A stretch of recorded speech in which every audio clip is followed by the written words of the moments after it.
The hours of this day and night are in balance. In honor of the earth-centered traditions that celebrate this time of year, we observe that the flaming chalice holds the elements of the four directions: earth, air, fire, and water.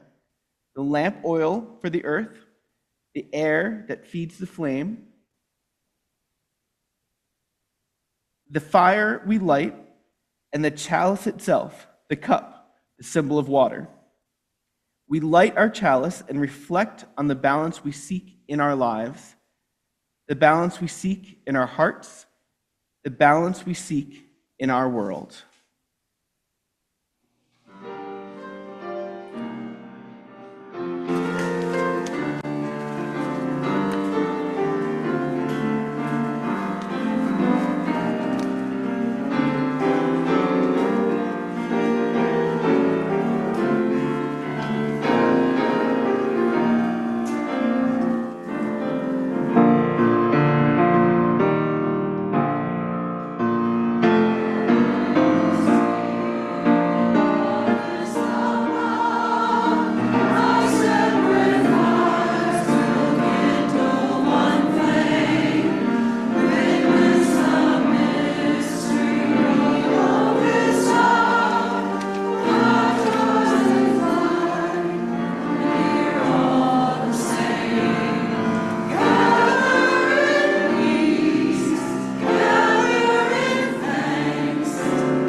I'm Elizabeth Garin. I'm the Director of Lifespan Religious Education here, and I'm just excited to be here today with you all again. And I was excited that our plan was for me to paint for my Time for All Ages. So my Time for All Ages is going through the whole service today. I was wondering, have any of you ever seen someone paint during worship before? No, never? I never did when I was your age either, until I just came to church and I did it. Right, so that's something you all can do. You can just bring what you want to church. That's a really exciting thing. And that's what I was really loving about here, because you all just allowed me to bring anything I wanted here and just inspired me. And I'm really excited today to be doing a live painting. So one of the things Does anybody know what it means when I say live painting? What would that mean? Yeah. There are a lot of people watching you. Do you think you would want to do that? Would you want to get up and do a painting in front of a crowd? I never thought I would either. You know the secret of it? You don't turn around. You just look, you just get into it. Has anybody ever made something, like say you're painting or you're drawing or doing origami, John Paul, and you get lost? Have you ever gotten lost in something you're making? I see people's hands. You can raise your hands out there too. You just get lost in what you're making. Right. That to me, that's that creative spirit in all of us. We can get lost in baking bread. We can get lost in painting. We can get lost in tidying. We can get lost in those things. That creative spirit lives within us. And so what I wanted to show you today was what that creative spirit can look like and what it looks like in me. And this is something I've been doing for many, many years, to the point now where I don't really think about it.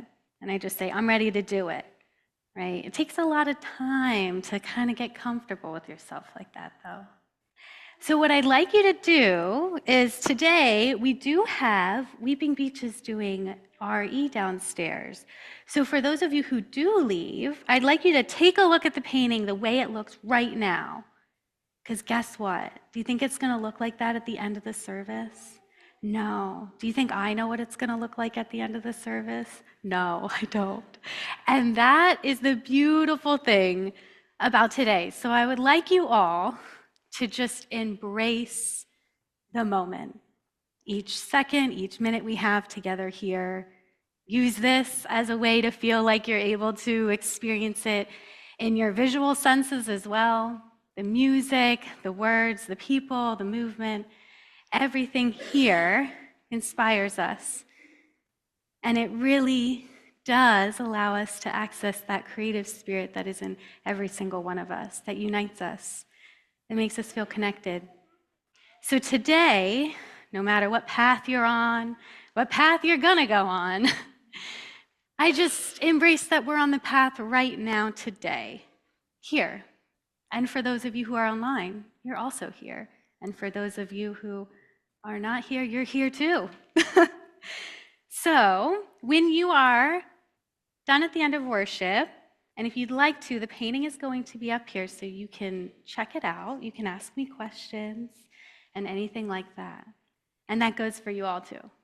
So just gives you a little idea of what's happening up here and what it is for you all, because this is my gift to you today. And I'm so grateful for it. So one thing that we are going to do is we're learning actually a new way of kind of singing our way out, but today we're actually not going to sing. And something that I was doing when I was in Lancaster, John Paul, you remember this maybe from Makerspace, is you remember what we did for our chalice extinguishing? We said, may our minds be open to new learning, our lips always speak truth, our hearts know love, our hands do the work of justice as we go our way in peace. So today, I'm going to ask you to do that along with me. We're going to just learn the words today. You can listen, and each week we'll kind of add a little bit more. Okay, so point to your minds. May your minds be open to new learning. Point to your lips. May your lips always speak truth. Point to your heart. May your heart always know love. Wiggle your hands. May your hands do the work of justice. And then as you go your way in peace. So friends, if you'd like to stand up, we can go walk to the back. And we have a brand new fun classroom downstairs.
earthen paths of spirituality and earth-centered religious traditions are as old as humanity itself. Evidence of ritual and ceremony have been found among Neolithic artifacts dating back 20,000 years. Indigenous spirituality, such as Native American spirituality, represents a broad, earth-centered tradition with its own plurality of expression by tribe, region, and era. As diverse as they are many, their theology may be monotheistic, polytheistic, henotheistic, animistic, shamanistic, pantheistic, or any combination thereof, among others. Traditional beliefs are usually passed down in the form of oral tradition, like myth, oral histories, stories, allegories, and principles. Paganism, or the more contemporary neo-paganism, is another broad grouping of earth-based spirituality, which includes Wiccan, Celtic, and shamanic traditions, among many others. Some understand paganism as rooted in the pre-Christian European indigenous cultures. Our earth-centered spirituality group here at UUCY, called Weeping Beach, set this altar before us today in celebration of the Autumnal Equinox, also called Mabon. Others might be familiar with the West African traditions like the Yoruba religion, the Shinto religion originating in Japan, the Nordic religions in the Scandinavian region, or the Mayan structures and systems of belief in the Americas. All of these spiritual paths are bound up in earth-based beliefs. Earthen paths center the earth in their spirituality, conveying important values and practices, which can teach us to pay attention to the gifts of the earth that sustain us all. One of the main accents is keeping the balance in people, in themselves, in the community, in nature. Protecting the environment and keeping it clean and balanced is, in fact, the fundamental act of respecting the cycle of life. In addition to learning directly from nature, there are also a plethora of stories, myths, and allegories that teach us guidelines on how to live. Potawatomi botanist and author Robin Wall Kimmerer writes about the indigenous canon of principles and practices that govern the exchange for life known as the honorable harvest. In her book entitled Braiding Sweetgrass, Indigenous Women, Wisdom, Scientific Knowledge, and the Teachings of Plants. They are rules of sorts that govern our taking shape our relationship with the natural world and rein in our tendency to consume, that the world might be rich for the 7th generation as it is for our own. The earth is resilient by nature. It teaches us balance and cycles, about the rules of abundance and the circumstances we can co-create with nature in order to ensure sustainability beyond our grandchildren's grandchildren. Kimmerer writes, "These guidelines aren't written down or even consistently spoken of as a whole. They are reinforced with small acts of daily life. But if you list them, she suggests they might sound something like this. Know the ways of the ones who take care of you, so that you may take care of them. Introduce yourself. Be accountable as the one who comes asking for life. Ask permission before taking. Abide by the answer. Never take the first, never take the last. Take only what you need. Take only that which is given. Never take more than half. Leave some for others. Harvest in a way that minimizes harm. Use it respectfully. Never waste what you have taken. Share. Give thanks for what you've been given, Give a gift in reciprocity for what you have taken. Sustain the ones who sustain you, and the earth will last forever. In other words, the guidelines of the honorable harvest are an invitation to enter into relationship with the earth and all its creatures. We are, after all, a part of an interconnected and interdependent web of existence. We recognize this in our UU values of interdependence, generosity, equity, and love. We must maintain that relationship with give and take rather than take, take, take. It's a balance dance. And in that dance, we must practice gratitude for what we have been given and generosity with all our relations. Kimmerer reflects in her book that Americans are reluctant to learn a foreign language of their own species, let alone another species. But imagine the possibilities, she writes. Imagine the access we would have to different perspectives, the things we might see through other eyes, the wisdom that surrounds us. We don't have to figure out everything by ourselves.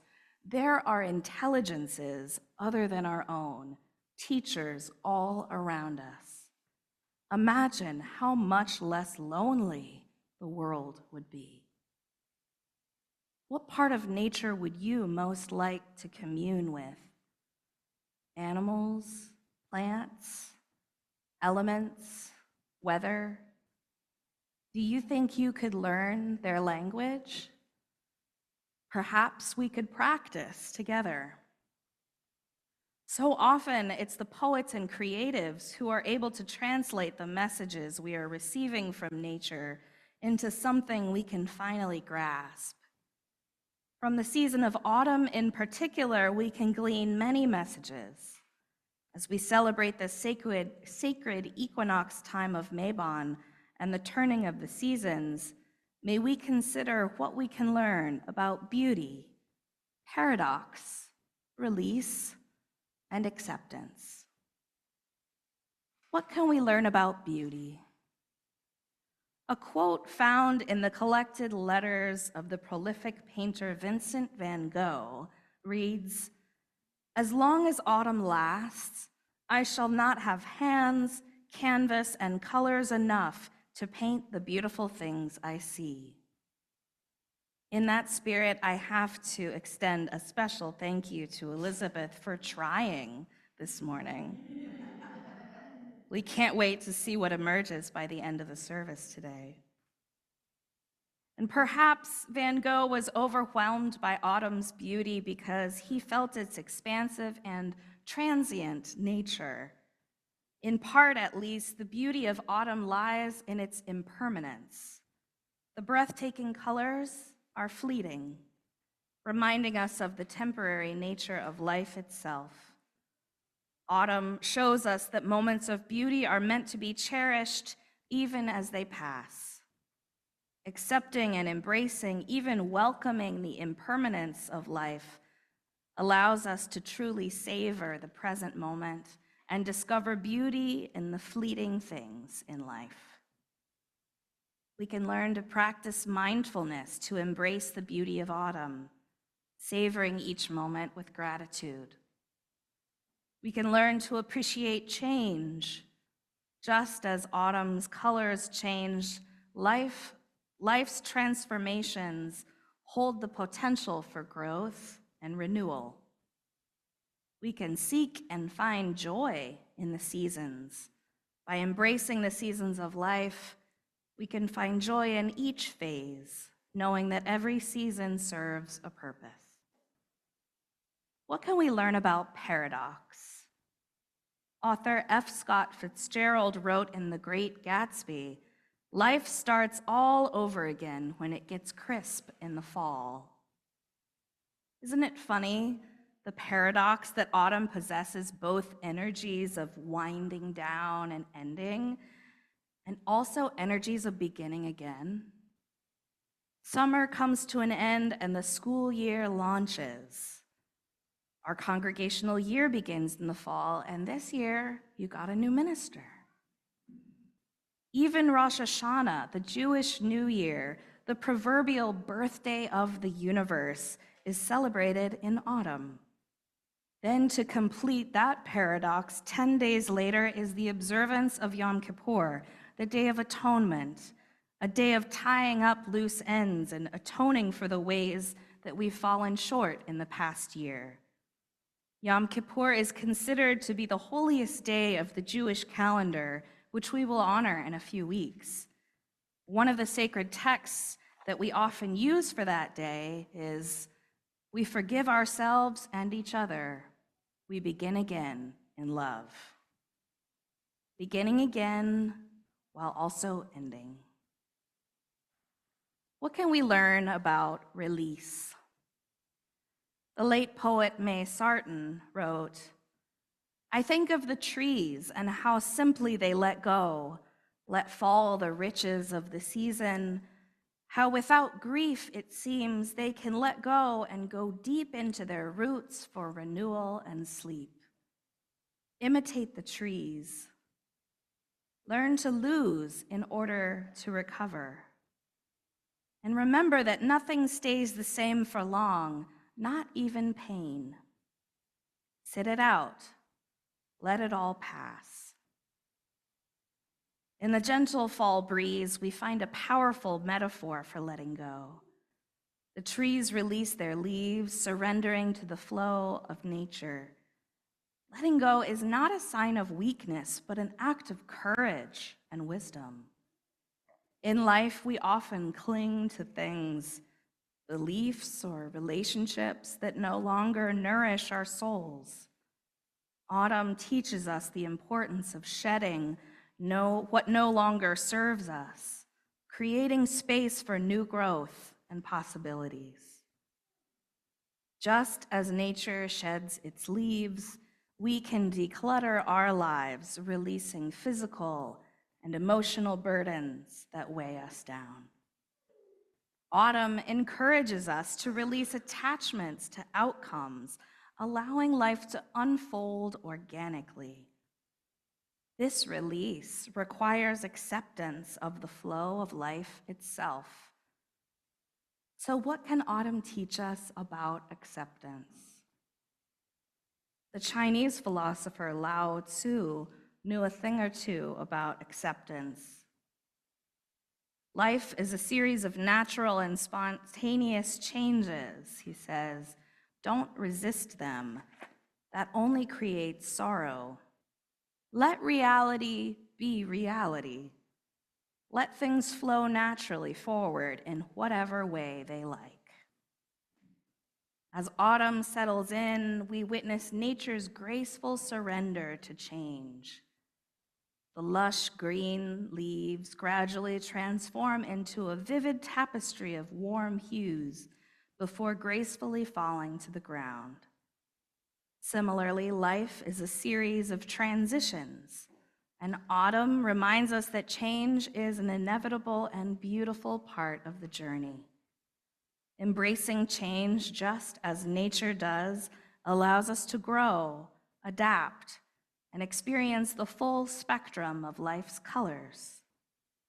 Embracing change can be challenging, but just as autumn transitions from one season to another, so can we embrace change as a natural part of our growth. Trees stand tall in the face of changing seasons and often emerge stronger, reminding us of our own resilience to weather life's storms. I offer in closing the poetic words of Mary Oliver's poem entitled Fall Song. Another year gone, leaving everywhere its rich spiced residues, vines, leaves, the uneaten fruits crumbling damply in the shadows, unmattering back from the particular island of this summer, this now. That now is nowhere except underfoot, moldering in that black subterranean castle of unobservable mysteries, roots and sealed seeds, and the wanderings of water.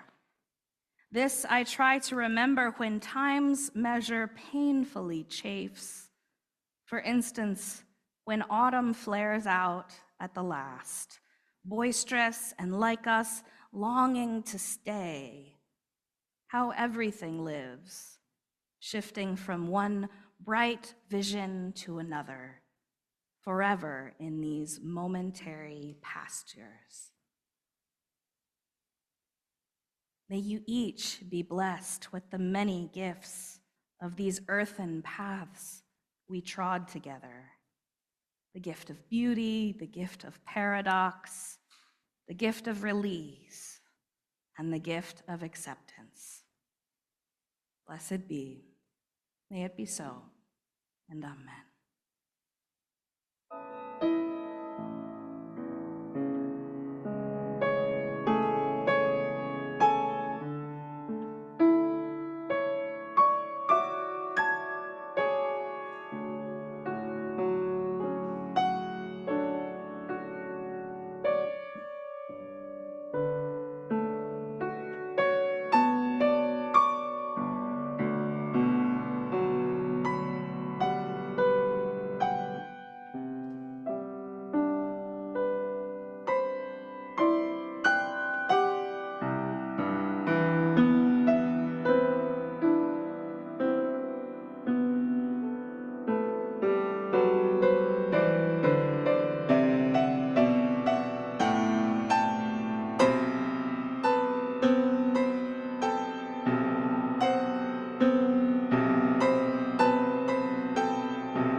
We extinguish this flame, but not the light of truth, the warmth of community, or the fire of commitment.